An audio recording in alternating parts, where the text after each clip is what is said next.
Same room together. When was the last time we Singapore. We were in Singapore, yeah. Yeah? Yeah, we were in Singapore. On another charity kind of vibe. It was a good charity. That worked out pretty well for me on the night, you know. Did it? Yeah, Ooh, yeah. We haven't even spoke about that. I don't know, man. It worked What out pretty happened? well. We just had a really good time with the golf, and you know, it was. I had a good time with the casino, and I don't even gamble.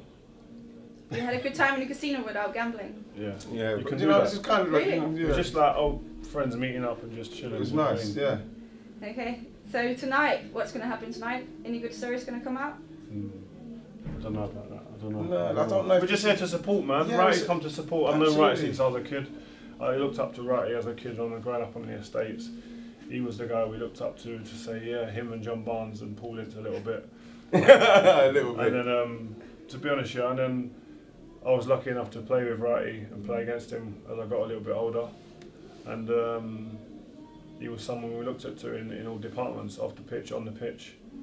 But the thing is, but Rio's gone on, and I always thought that, you know, when we was at West Ham, when we started out, he was going all the way, and he's gone all the way. He's turned into one of our most successful. If we're going to go into the black players, he's one of our most successful, and you know what I mean, looked up to black players, and you know what I mean. It's one of those where, you know, he's doing his foundation now, all positive stuff, and that's what you want people to feed off. That's what we're here. So Looking Chris. was it better to play with each other or against each other?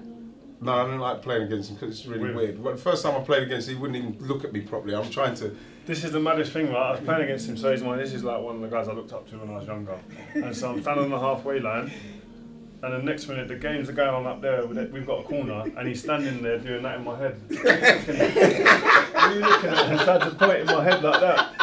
So I pushed his hand away and he went, oh, I've got you. And I remember coming off the pitch and going, I forget who it was, we lost the game anyway, I was doing change and going to my friend, I hate him. He's so ignorant, I don't like him, I used to look up to him. With Doobs, you know. Yeah, I know, Dudes he loved said me. to me after that as well, he loved you as well. Dudes loved me while they were playing. While they playing against, because they were young and upcoming, both of them, to be honest, when on their day, just had me in their pocket. No, I couldn't beat them. Different specimen of player, they're both of them. And you just got to get the edge. But they, you know what I mean, they know. What about when what we done to Lundic Farm from Southampton? That wasn't just me.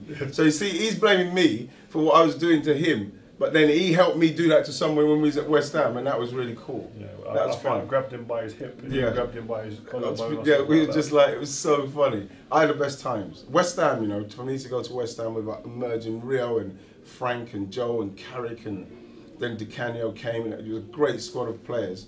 To be there at that stage was a really good thing for me. But like I say, going back to Rio, it's fulfilled everything. Fulfilled everything.